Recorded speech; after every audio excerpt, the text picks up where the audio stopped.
Hello again, everyone. I'm Bob Colton. We're continuing our conversations in the Lansing School District, and I'm joined by Amber Lee, who runs Capital Area K-12 Online in this beautiful new set with a great background. How about that? Don't we look good, Amber? We look good. Oh my gosh, this is what technology can do, and you have had great success with our online program. And tell us about it. It's not only just for Lansing, but we've been able to reach out and make Capital Area K-12 Online an asset for everybody in the region.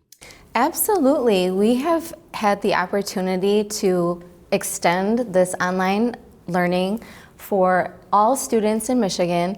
And this is something that can be done at home because we're 100% virtual. So wherever the student lives, whether they live in Grand Rapids, Detroit, the Upper Peninsula, and we do have a student who used to live in the Upper Peninsula. Wow, that's Lansing, incredible. yeah, all over the state. And so how do parents and families actually do it? They register? Do you supply the technology? How do they get connected? That's probably the toughest part, isn't it? Definitely. So our families have an easy process of applying for our school online using the same enrollment website that any other school in the Lansing School District uses. Once they get accepted into our school, we then assist them through the onboarding process.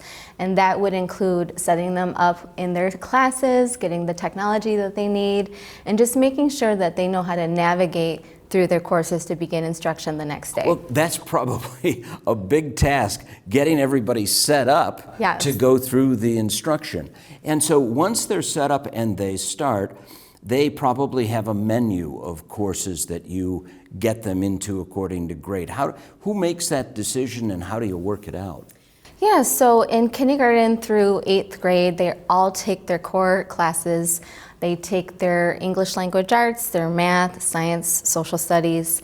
And so that's actually the easy part, is getting the kindergarten through the 8th graders just assigned to a teacher to teach the core content to them. In the 9th through 12th grade, we carefully take a look at their transcripts and see what courses that they need for graduation requirements. And so with the help of our graduation specialists and guidance counselors, we are able to place them accordingly to what they need to take online. And does each student have a different teacher, or is it different teachers per subject? How does that work? In the kindergarten through 6th grade, our students have one teacher for all core subjects. Tell me, what's the response been from parents and kids? We have had an amazing response to our school and to the services that we are providing. A lot of our students are finding themselves to be very comfortable learning in this environment. Our families are appreciating it for a lot of reasons. We get students that attend our school for multiple reasons, and I could go on and on and on, but you know, a big part of the way students learn is through auditory and visual. So the online setting is actually a perfect fit for many learners who have that learning style. You know, visuals and crisp audio and graphics and pictures and digital whiteboards and just a variety of appealing visuals every single day. Students are actually finding they're drawn to the computer. It's not just to be on the computer. You know, kids just are naturally learning this way. Well, you know, I would imagine during the COVID environment and when everybody had to shift to online learning, some kids it's not in their makeup or DNA to really do that. But you sort of have the opportunity of getting kids who really want this style of learning. And it's been incredibly popular. You've got a lot of kids in the program, don't you? Yes, we do have a lot of kids in the program, and we hope to have more kids in the near future. We're doing our best to reach all types of learners, all types of personalities, all types of needs that families have. And so whatever the need may be, we're doing our best to provide multiple modes.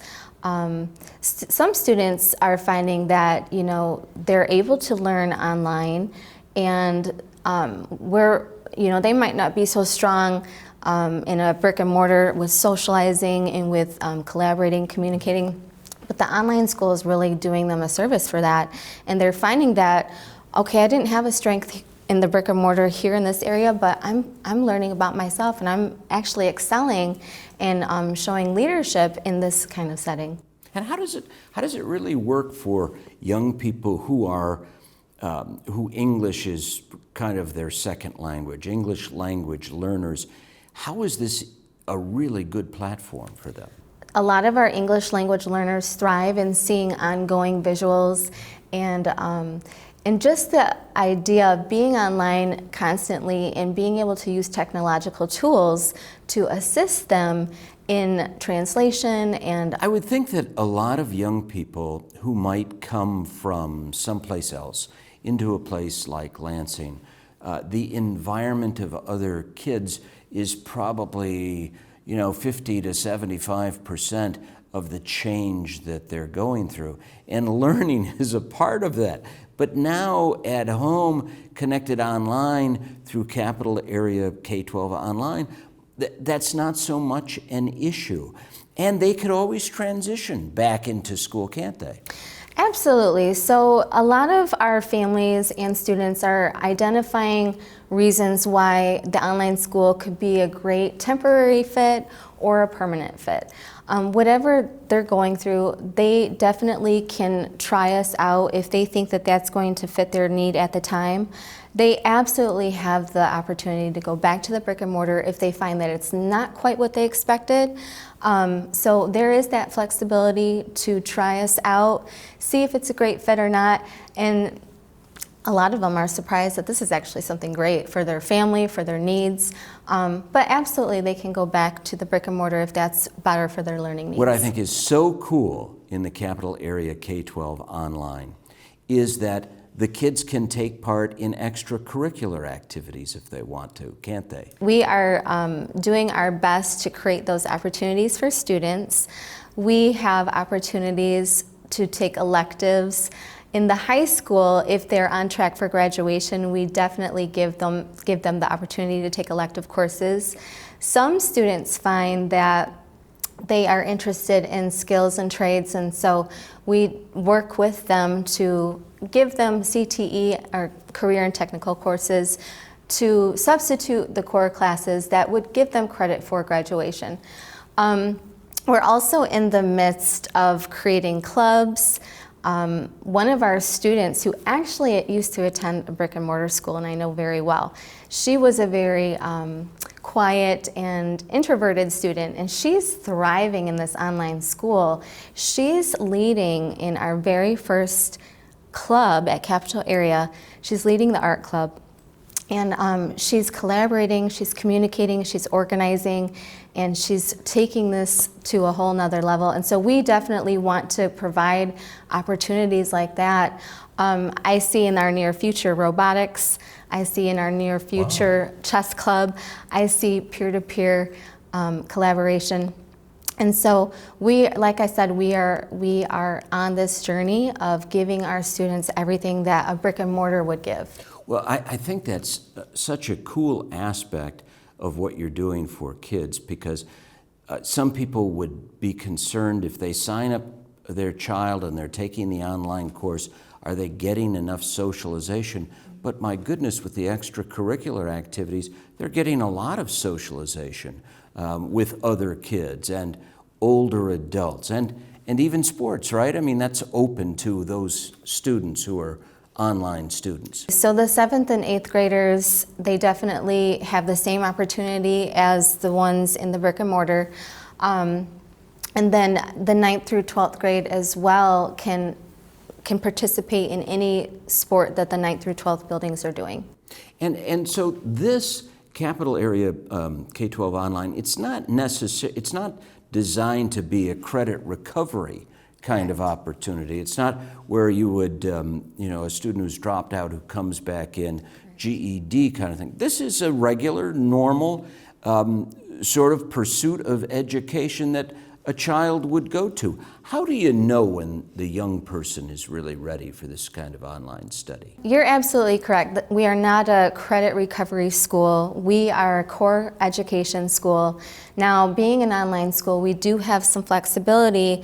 Once students start earning credits for graduation, we do have flexibility to work with them to give them credit recovery opportunities. But definitely we are primary core, just like the brick and mortar.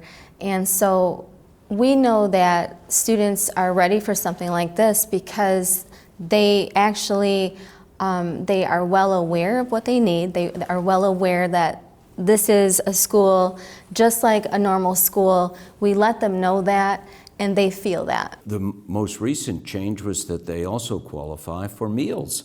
Absolutely, yes. Yeah, that's kind of a new development. Talk a little bit about that. That is a new development. Yeah. So we're really excited to be able to offer free meals for our online students. We have weekly curbside meal pickup at the Hill Center from 10:30 to 11:30 a.m. on every Monday. And so this gives our online learners the chance to receive that service as well, just like every other kid in the district. Well, and so far, so good. Things. Do you see the program expanding in the future? I absolutely do. This is nothing new. This is something that students have always been really good at. And the teachers, you know, they're getting good at it too. So this is like a diamond in the rough. We're learning that kids have always liked to learn this way, and we can give it to them. And so not just here in Lansing, but we can give any student in Michigan the opportunity to be at our school and have that unique experience that you might not find in any other online school. Well, you know, it's funny because you give a 5-year-old a cell phone and they can navigate it right away. And yes. For older people, it's just, we think it's amazing, but for them, as they grow into the technology, it's like a normal language and how they would navigate anything. So even if kids go to school in a regular brick and mortar school, they could make a transition to online to finish an education, right? So everything transfers over from the brick and mortar school to the online school. We follow the same exact core requirements from the high school, from 9th through 12th grade. And everything is a smooth transition from K through 8 as well. So we're teaching the same content. We're a part of the Lansing School District. Everybody's using the core standards, and it should be an easy transition, especially if they find that that's something that would fit their need.